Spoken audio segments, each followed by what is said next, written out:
Hello, dolls and accessories. I'm your host, Kelly, and this is Barbie Talk. Barbie Talk with Kelly and Pink. Today, we have a truly one-of-a-kind guest joining us. If you've spent any time in the Barbie community on Instagram, chances are you've come across his stop-motion films and incredible doll stories. He's a filmmaker, animator, photographer, and longtime Barbie and Ken collector who has created his own style of storytelling that he calls Dollmation. Please welcome Warren, also known as Warrencito. Hi, Warren. Welcome to Barbie Talk. Hey, thanks for having me. Absolutely. It's an absolute honor to have you on.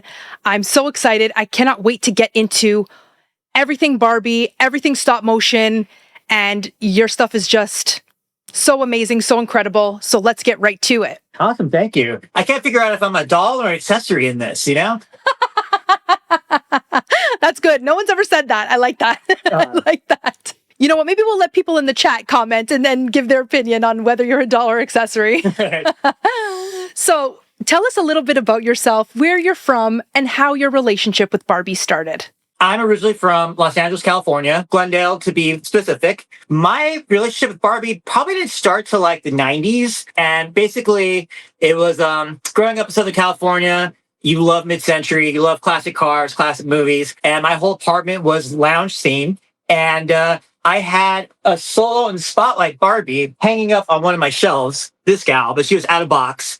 And I think I also had a bubble cut that I dressed up as Betty Page, and they just kind of sat on my bookcase, and that was pretty much about it for the time. You know, my family was a Madame Alexander family. My mom and my sister collected them. I got dragged to antique stores all the time, so I knew like bisque composition and porcelain and all that. So I grew up around dolls, but it was like, you know, it's just something that was always in my family. But like Barbie never really was. Love mid-century, love the wing eye makeup, love the side glance. And we just went from there. Was your first Barbie the solo in the spotlight? Is that the one? Yeah, well, it's not that particular one, but I probably have it amongst my things. Maybe she's been disassembled. But I had these like really cute shelves that were like showgirl faces, and then the feathers went up and made a shelf, and I had the Barbie on it. Yeah, and I just, I just love the whole like lounge singer theme to it. For sure. Even though that solo in the spotlight's in box, can we see her again? I know she's a repro, but the repros are beautiful. Oh, she's a classic. No, totally. Wow. And so do you have any of like your first dolls, or have they kind of been played with and disassembled, like you said, and they've... Played with and disassembled, for sure. I mean, they're still here. I think I might have had the Disney Aladdin one that came out because growing up, I wanted to be an animator for Disney. And when Aladdin came out, I was probably like 19 and I was like, I'm Aladdin for Halloween. That was a whole nother story, whole other show. We can leave that for a future episode. Absolutely. So what's your oldest doll that you have then in your collection? Well, the oldest is, she's kind of probably one of my top 3 that I have. I'm going to show her in how I have her displayed at home. But she is a 1960 number 3. And the great thing with her was there's a flea market by my job on my lunch. Walked by and I saw her, and this guy's just like, blah, blah, blah, blah. She's a number 7, blah, blah, blah, blah. And I'm like, no, she's not. No, she's not. She's a number 3. And he was just like, oh, you know what? Like, I want 184, but if you give me cash, 150. And I had just made friends with Joe Blitman through the Barbie convention connection. And I sent him some pictures, and I was just like, this is a number 3, right? Because he didn't have the crayon smell. And he was like, that's a number 3. And for that price, it's really good. Take my money. Take my money. I got my burrito. I got my Barbie, and it was chorizo burrito. And I went home. I had Maria Michelle clean her up and restore her and everything. But yeah, she's my oldest one. Tell us a little bit how you put her in this little capsule thing. Like she's got the curtain behind her. She's got a vacuum. So this was from West Elm. And I just love the whole concept. Part of my, I hope this doesn't sound bad, love of 60s Barbie is just the misogyny of everything, and how people just thought it was okay. Like, I love the bananas of it all. And like the way you see these ads, it's glamorous to be vacuuming in a, sheath dress and the whole thing. Like, obviously, trust me, I'm just a total feminist, but it was just like, it's just bananas to me. And so, 5-inch heels too, and 5-inch heels. Absolutely. So like, I found this vacuum on Etsy.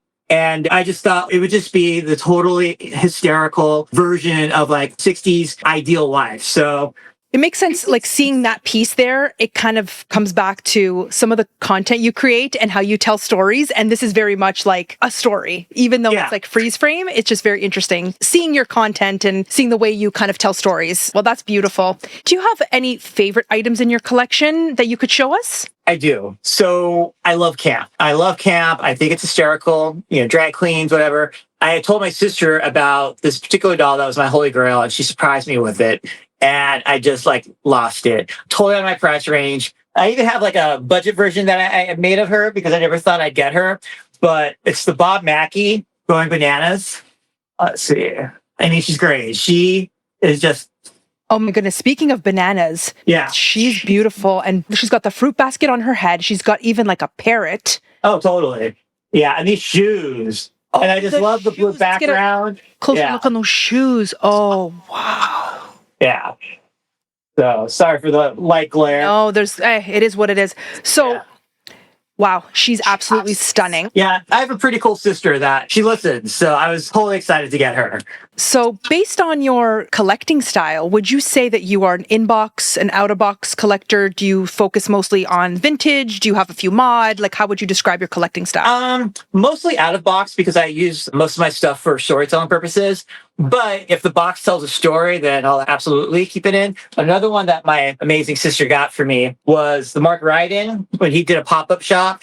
He's a surreal artist, so he did this one of this bee, and I love it. That's the back of the top, but... Okay. Oh, wow. Look at the makeup on her face. Oh, and I do see Ken's face on the little snail there. That's hilarious. Yeah. Ken's little Totally. That's awesome. They had done a pop-up shop in Beverly Hills through the collaboration with Mark Ryden and Barbie. And my sister had told me when she was in line, she was talking about my work. And this guy turned around and he's like, is he the one that did Madonna Vogue? And she's like, yeah. And she's like, oh my God, I follow him on Instagram. And so that was really cool for my sister to get to hear that. Someone recognized my work since she's been a huge support. And, it meant a lot. And that Madonna Vogue, if you don't follow Warrencito on Instagram, you have to. It's really, really well done. So here she is. One of my favorite stories about this particular piece was it was during the pandemic. So everything was closed. And where I was living in Bushwick at the time, there was this one store that was open. It was kind of like a Temu Target, if you will. And they had a bin of dollar curtains. And I was just buying these curtains. And I was literally making the dresses and everything out of them. And this girl in my neighborhood was like, if you need trim, I have trim. So I met her up 6 feet apart, the whole thing. And she helped me out with the trim. So that's made from curtains. Yeah, this is made from curtains. And how long did it take you to make that? Maybe about a couple days. Mostly was doing the hair. There's Hectong, I think that's his name, how to pronounce it. I was watching his videos and he does this thing where he takes a yarn, you thread it through the hair, you comb it out, you take the pet brush and you brush it out and a flattening iron and you just, flatten iron it. And yeah, so I do hair now. Well, I was going to say, you kind of seem to be the jack of all trades. You're making dresses, you're making films, you're doing hair. So what Barbie is this? It's a reproduction head, on a made-to-move body. Got it. Okay. Yeah. It's just a reproduction head. I hoard them.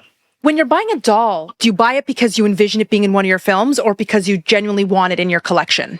A little bit of both, I think. Sometimes I can look at the doll and just get inspired. I have this one character, I haven't used her yet, but she was a swirl ponytail that was a little messed up. And I found new life for her. I was just like, I made this gal, one of her eyes was messed up. So I thought it'd be really kind of funny, kind of like a spy gal, So hence she's got the eye patch and the whole thing. I just love taking something that's a little damaged, kind of using it as character point, threaded her hair, the whole thing. And so she's an all leather outfit. It kind of just depends on the mood I'm in too. Yeah, fair enough. And I think that's wonderful that you save these dolls that I've had a lot of guests on the show who take a doll that was balding and, they see a potential in it and it feel like we're saving them in a way, which is really, really nice.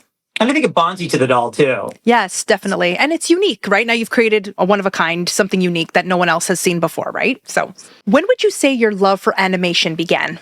Oh, gosh, when I was a kid. I grew up on Disney, grew up on the Rudolph the Red-Nosed Reindeer, those shorts and everything. Love those. My mom had a job where she would drive by the Disney studios. And you'd see the big water tower with the Mickey Mouse and the Sorcerer's Apprentice outfit, and you'd say the Walt Disney Studio, and that was just always a dream of mine. You look through my high school yearbooks, and everyone signs, hope to see you at Disney Studios kind of thing. So yeah, it'd been there for a while. Did you ever make it to Disney Studios? I did not. Well, my school did some type of ugly mural project that's hanging like Glendale Presbyterian Hospital over there. That's about as close as I got. But, this coming about and the way it's come about, it's kind of been full circle for me in a lot of ways. I think people's reactions to it has been really amazing. For sure. And I mean, we'll talk about it soon, but I know there's probably a ton of work that goes into it and it looks fantastic. When I watch it, I'm like, my goodness, this must take him so much time. So at what point did you start to combine dolls into your love for filmmaking? So there was this documentary on Netflix about the toys that made us, and it was about Barbie. And it went to the kind of dark side of Barbie. And I was like, oh my God, this is amazing. I love a good oops. So I kind of started collecting some of the Barbies that were messed up or the sets, like the Slumber Party one that came with a little book that said how to lose weight. The back of it said don't eat. I have a diorama of that I made. This was one of my grails that I just recently found, Growing Up Skipper. Oh, yes. Very controversial. Very controversial. Yeah. It's one of those what were they thinking moments that I just absolutely love. And so there was this YouTube series called The Most Popular Girls in School. And it's stop motion, and it's by these guys, and they do the voices, and it's all about kind of high school hierarchy and stuff like that, and it's hysterical. But it really kind of got the wheels turning on thinking of Barbie and stop motion. All right, I had these Barbies, but what am I going to do with them? And so a couple of the characters that they had, I started looking things up. I think I just got a tax return. So I kind of what Barbie did they use for that? So one of the ones is this one. The character is Brittany, and she just cusses all the time. It's hysterical. So her arch enemy is this girl named Stéphane Marguerite. And with Stéphane, she's like, how do you say? And then she says the word, and Brittany's always like, why do you say, how do you say it when you know how to say it? So it was really big in 2011. So for my 50th, I actually went to Paris and I brought this doll with me, and I have a picture with me and the doll in front of the Eiffel Tower. Yeah. That's hilarious. And I'm sure now I got to look up the show. I'm sure everyone's going to look it up because it sounds hilarious. Yeah, it was really big and popular. And you kind of have to wonder, how did Mattel let this fly? And I think they were pretty particular about it. But I also think before the Barbie movie, it gave a different perspective of Barbie. I remember having a date over to my place, and he's like, you have a lot of Barbies, because I have the whole collection of the cast. And I was like, well, let me show you why I have them. And after 3 episodes, he was like, can we watch another one? Yeah, so then gotta check it out. Yeah, so I'm collecting. I start messing around a little bit here and there with animating some of them, and then there's a point where I got sober and I had all this extra time, so I really kind of started diving into it. And then the pandemic hit, and so many people, when they comment on my stuff, they're like, "You had the best pandemic ever." I got furloughed from work, and I had all the time in the world, and I'm like, "What am I going to do with it?" So I started creating longer videos, and I saw this one animation of a Marilyn Monroe number that I was like, I can do better than that, which I probably shouldn't say. But one of my first big animations was a couple scenes from Diamonds Are a Girl's Best Friend. And I did the opening number of 2 girls from Little Rock. And the thing was, I didn't use the Barbies from the 90s. I used the ones with the fashion queen heads. Because I was like, you know what? That's of the time. I think that'd be really cool. And so then I did the brunette. Her head's a little messed up because I had borrowed her wig for something. And I did the opening number from that. And it was only probably about 45 seconds of it. But I'm really about choreography. I think it's just the gay man in me. Since I don't go clubbing anymore, this is how I go dancing. And I just came back from a trip to Los Angeles where they had the Marilyn Monroe exhibit. And it was amazing to see these dresses in real life. So that, was the opening number. And then I almost actually cried when I was in the room, but they had the Diamonds Are a Girl's Best Friend dress, which is burgundy, which is super interesting. For this one, I had my friend Kel's Custom Toys. This is an amazing doll artist. I sent him this head, and I had him reroute the head and redo the hairstyle of it. And this was really my first big number, because it's just Marilyn moving and all the guys kind of moving around her. And it did pretty well. And I was like, okay, what's the next challenge? Because I'm furloughed. I got nothing to do. I'm trying to stay sober. So I don't know if you're familiar with Rich Man's Frug, which I was calling Rich Man's Frog when it first came out. I am not. So it's from this movie called Sweet Charity. And basically, the number starts off on a blue background. And it has this girl. She's just very aloof. And it's by Bob Fosse. And it's all these dancers. How to put it? I mean, just the choreo is so precise. And just, everyone's just really aloof about it. It's more like a commentary on luxury.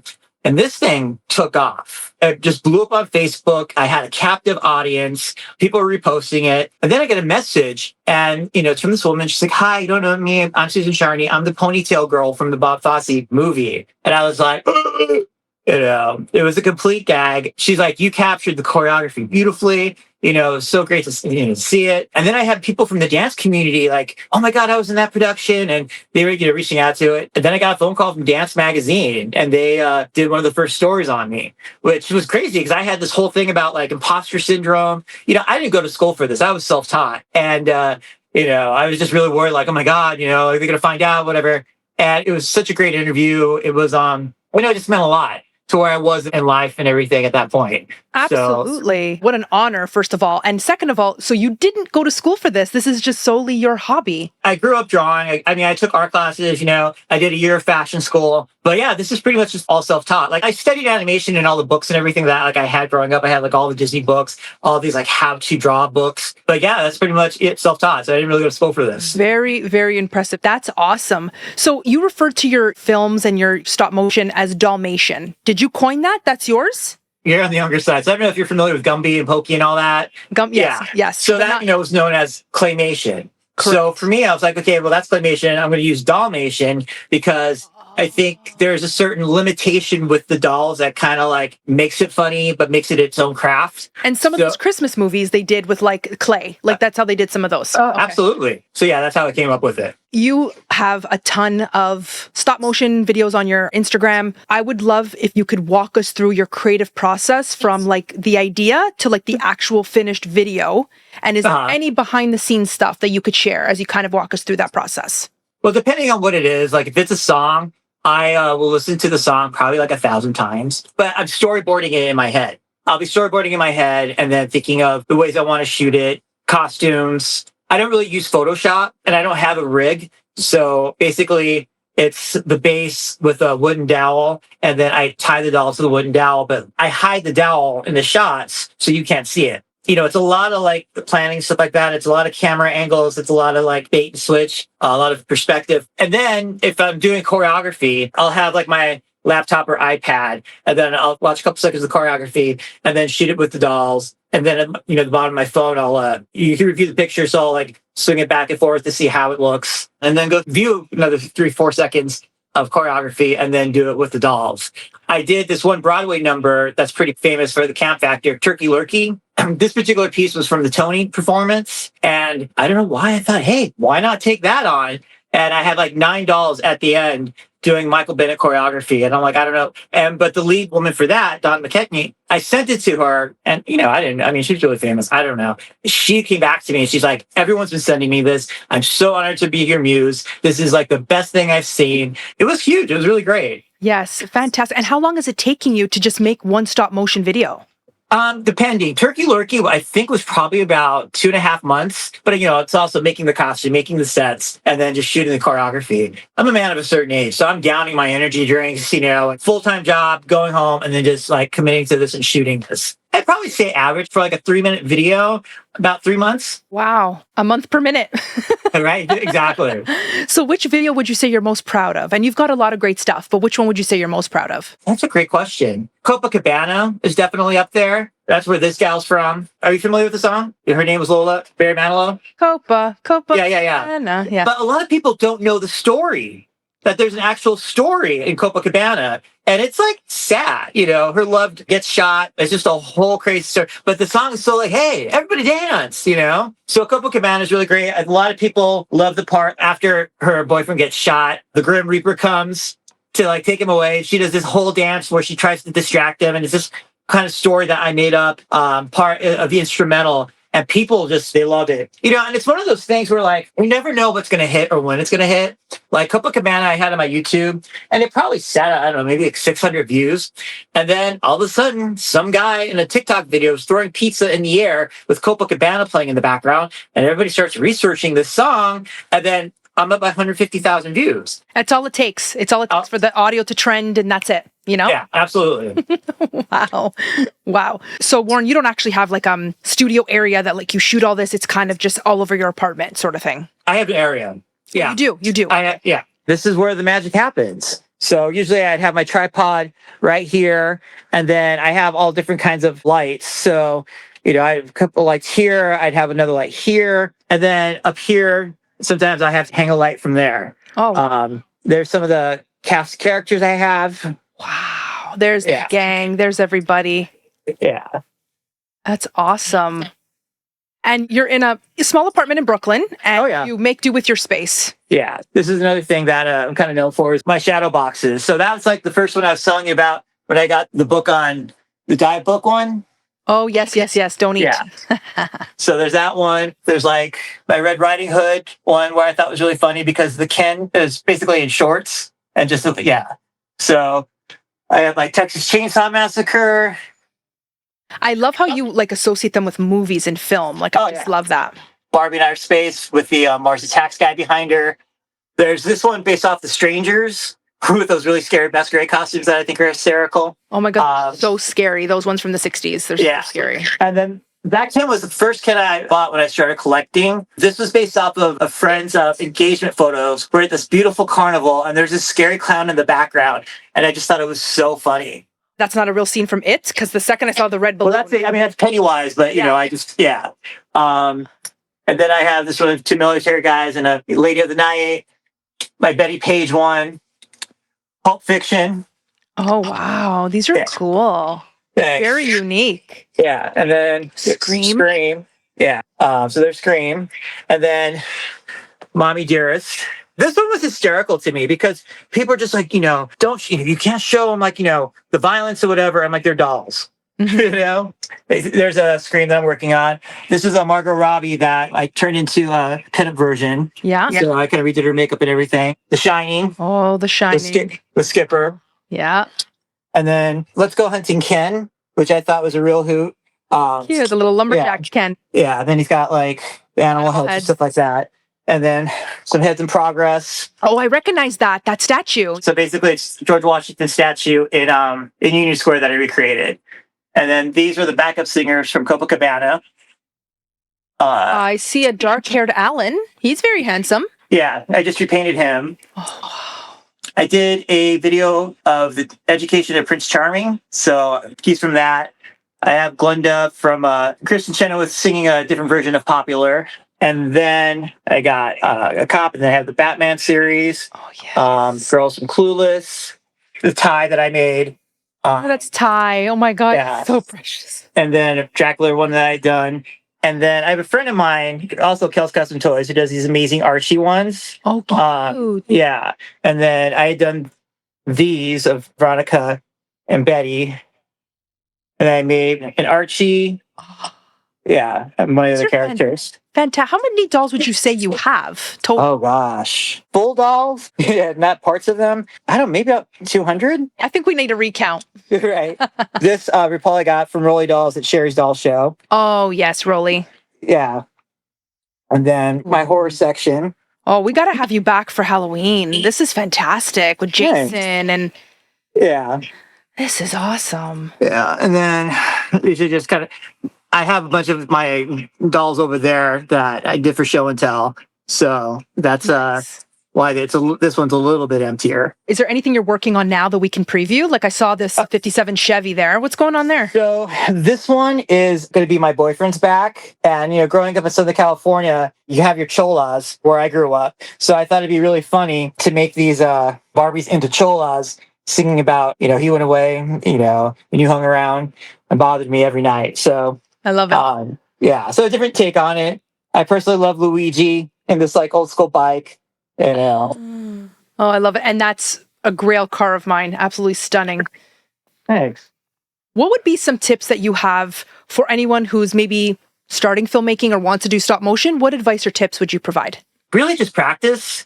Practice and just give the results up to the universe because you never know what's going to happen and what's going to take. And just go for it. But just practice, play with the different speeds on things. Sometimes you just might need to run the speed faster for the movement to be more fluid. And it's a learn as you go process. I think for me, when I was doing Turkey Lurkey, I kind of changed the way that I had the dolls tied to the dowels and stuff like that and made it a little bit more streamlined and also a more believable movement. And just research. Probably patience, too. Patience, trial and error. I did a version of The Birds, that Hitchcock movie. And it was one of those things where, to kind of have the birds move and the dolls move at the same time, I had to come up with this contraption up top with wood dowels, paper clips, fishing wire. It was a lot, but it was trial and error. But, once I got it, it was pretty great.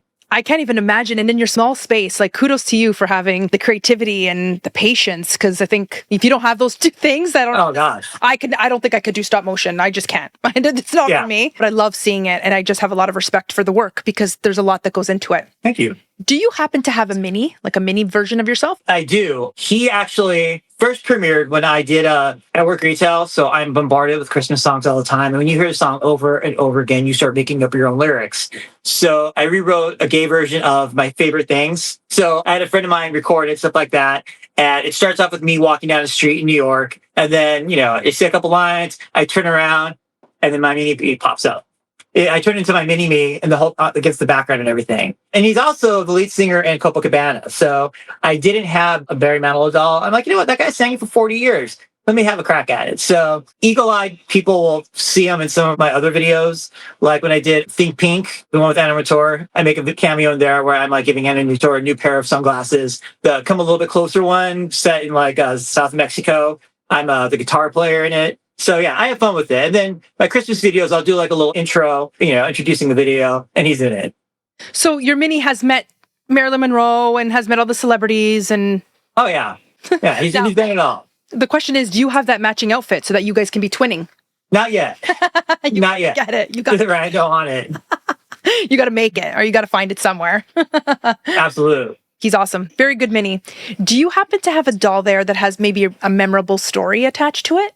When I had done the one dance video, this woman reached out to me and she was a dancer. Her name was Kimberly. And she gifted me 3 of her dolls from her childhood. This Ken being one of them. She's like, I know that you'll give them a new life. And it was really great. And the Skipper doll that I used in the birds where she falls down and her glasses fall off is her doll. And I done a couple of film festivals and I was doing one in San Francisco and they were showing the birds and Kimberly lives out San Francisco, and she came to the event. And she got to be a proud stage mom and see her doll act and get hit by a bird and glasses fall off. And yeah, so this Ken is from the set from that. And then I had also made her postcards from the dolls, which I sent to her saying, giving them updates on their life and stuff with me. So it was really sweet. That is very sweet. And this Ken this is the original Ken from... Original Ken, perfect hair, he's amazing. I have him, but I've got a repro of some sort, but he's porcelain. So yeah. I know he's a repro, but I just love the outfit. Love the shirt, love the pants. Mm-hmm. Yeah, very handsome. And his flocking still looks fantastic. His flocking is amazing. I love the shoes. All the shoes. On him. The shoes are great. They're fantastic. That's awesome. So if Mattel were to approach you and ask you for your recommendation on a doll to reproduce, which one would you suggest and why?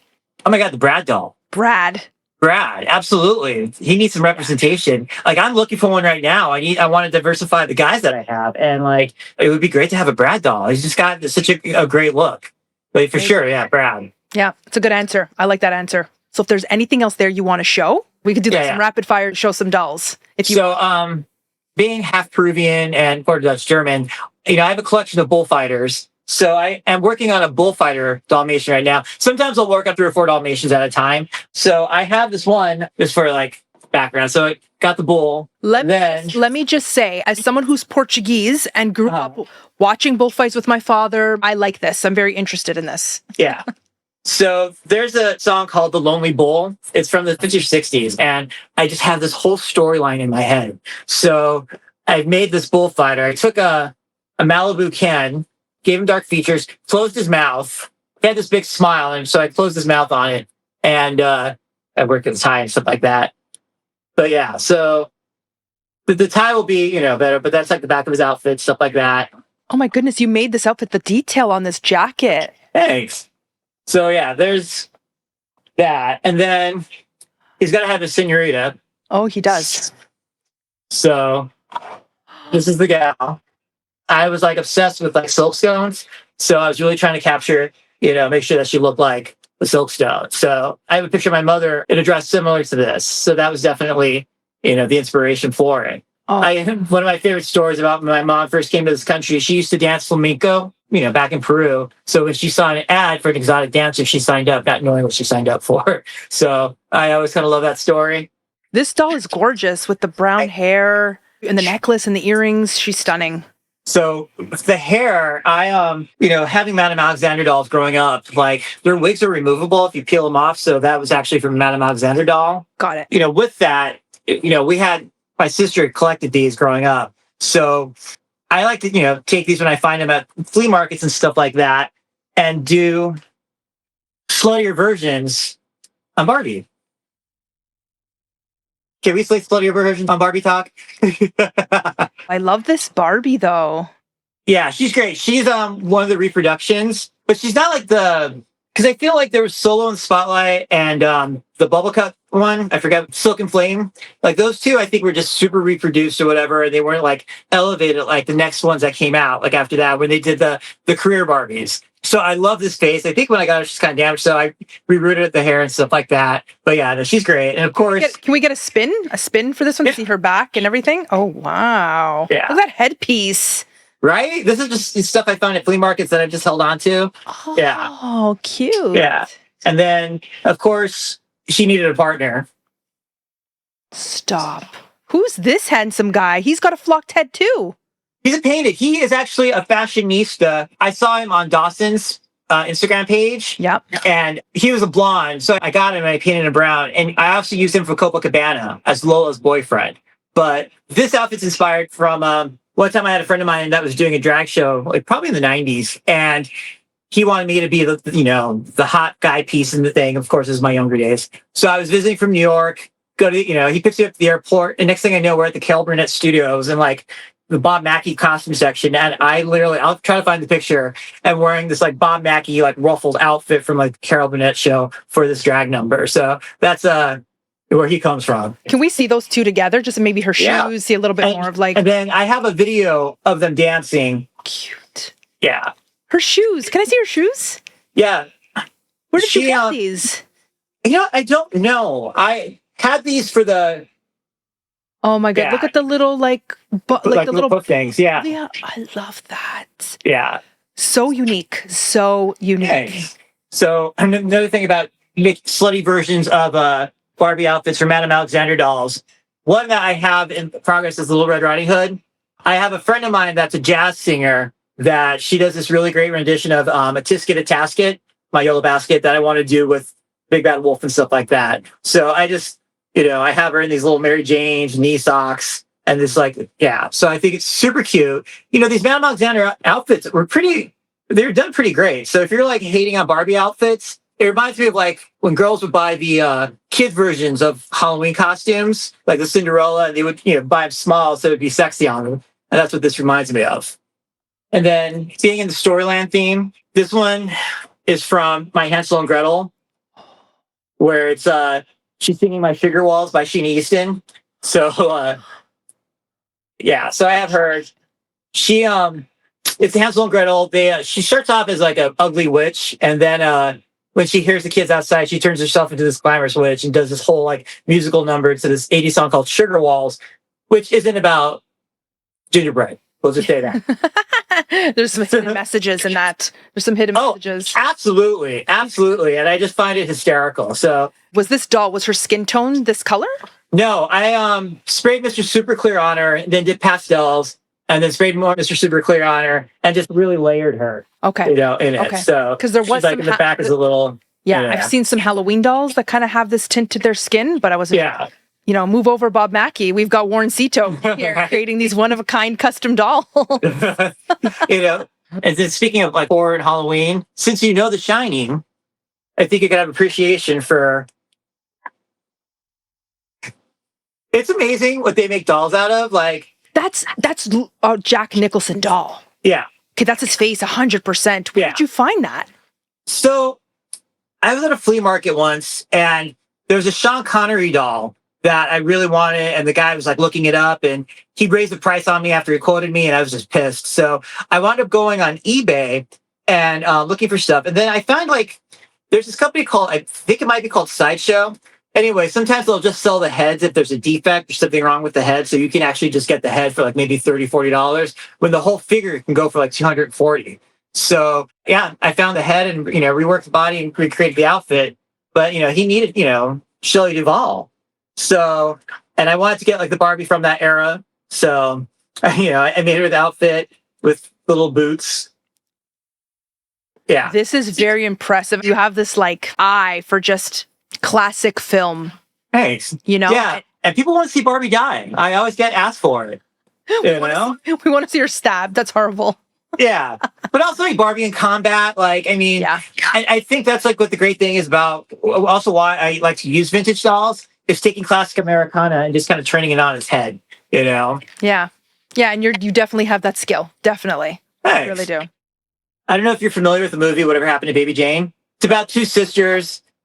So Bette Davis is in it. Like, I think if you watch Joan, yeah, it's a story of two sisters. Bette Davis is in it? Yeah, it's like when Bette Davis and Joan Crawford. Okay. So this is on my to-do list. But yeah, it's kind of bananas. This is stuff that you're still working on. Yeah. That's nice. It's kind of a Barbie Talk preview. Right? Yeah. Another one that I'm working on is I want to do a teenage tragedy series. There's like these songs from the 50s and 60s, and basically it's about like a lover dies and this whole thing. And there's one song called Tell Laura I Love Her. My sister, amazing, she found, Ken's hot rod. So obviously I have to do, Tell Laura I Love Her. So I don't know if you heard of the artist Tiny Ribbon Studio. I got inspired by one of her dolls. She took this old Ken doll and completely redid the hair on it to make him look like a greaser. So I tried one in my style. And so the hair is flocked on the side. He needs a little help in the back, but... Oh, wow. From a distance, he looked like an Elvis doll because of that. Oh, because of the hair, yeah. Yeah, yeah. But that's fantastic. Yeah. I mean, and this hot rod is just amazing. Oh, I found it, and I was able to repaint the all the chrome on it. So I was really happy for that. To have that work. It's in very good condition. It's not easy to find that car in pristine. You have to. Oh, yeah. And then from Halloween, I did a version of Grease called You're the One That I Haunt instead of You're the One That I Want. Oh, I like So, yeah. So you got Sandy, you got Frankenstein on there. She actually had the original Bride of Frankenstein hair, but then a lightning bolt hits her. And she gets this hair and turns into Sandy. She's like in this ghost white thing. So I got those. And also with Halloween, you had to have Elvira in it.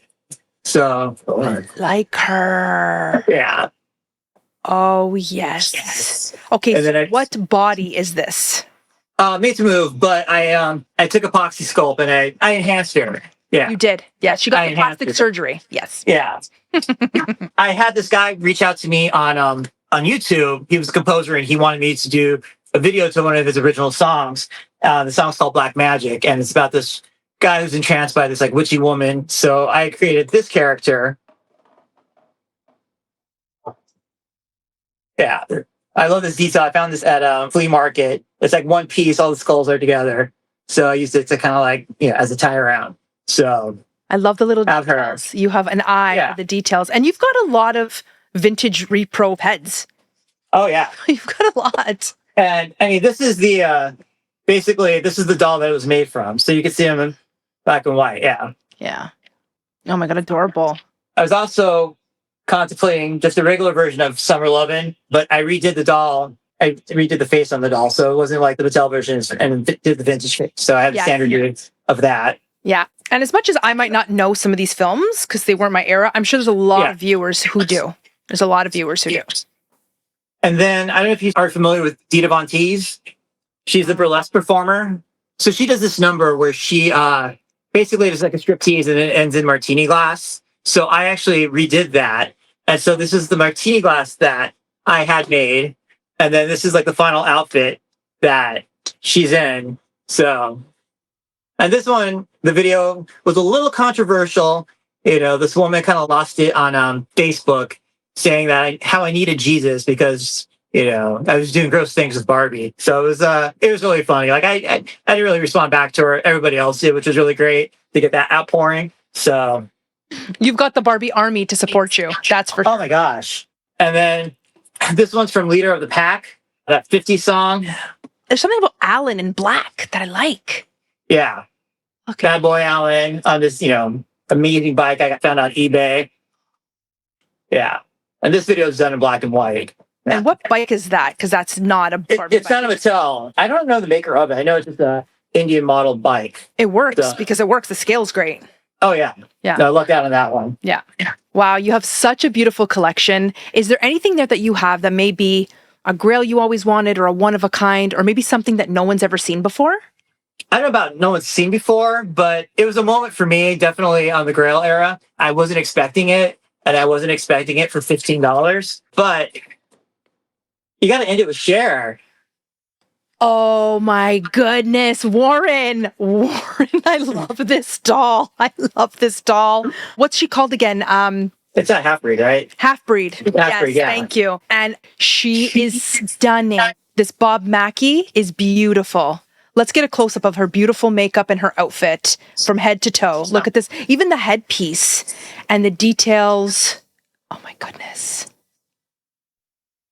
I've found a love for these Cher dolls. I even have a YouTube video just on Cher dolls, starting from the Mego dolls all the way to the Ringmaster, the really rare one. Beautiful. Yeah, that's definitely a grail. Yeah. And then, I have the Mega one that I had redone. Look at that. I don't know if you've seen my video of Dark Lady. No, I don't think I have. Oh, well, I'm you'll love looking it up if you now. like Cher. Yes, I do. And like, Mego did a good job on her face too. Over time, those dolls just didn't stand, unfortunately. Yeah. Well, I have her in a made-to-move body now, so yeah. But this is very smart. But yeah, she was definitely a grail. What? For $15. How did you score her for $15? So there's a flea market I go to, and there's like the official part of the flea market, and then there's like the stragglers on the sidewalk. And so I was one of the stragglers on the sidewalk, and I was just like, how much? And she's like 15. And I was like, and done. Yeah. Oh my goodness, she had no clue, the poor woman. She had no clue. No clue. Beautiful. What a beautiful doll to end off the show. Thank you. I kind of wrote a little custom outro for every guest. Kelly outro. I wrote like a little custom outro for every guest. So I apologize. Oh, I watch. Oh, okay, go. Oh, I watch. I'm waiting for my Kelly outro. Are you ready for your outro? I got to look at my notes, but I'm going to have to glance at my notes because I can't possibly. Yeah, all good. But so, Warren, thank you so much for being on the show with me today. It was so fascinating seeing your collection, getting a behind the scenes look at how you do all your filmmaking and your animation. You have incredible creativity and patience that goes into all of your Dollmation projects. I'm sure viewers now have a newfound appreciation for stop motion because I know I sure have. Thank you for sharing your collection, your creative process, and your passion with us. Thank you so much for having me. This was a blast. Thank you so much, Warren. Take care. Bye. Thanks so much, Kelly. Bye. It's amazing how one doll can become the star of a film with enough imagination. Make sure to like, subscribe, and hit that notification bell if you love all things Barbie. And if you enjoyed this episode, click here to see one of my other episodes. Thanks for watching.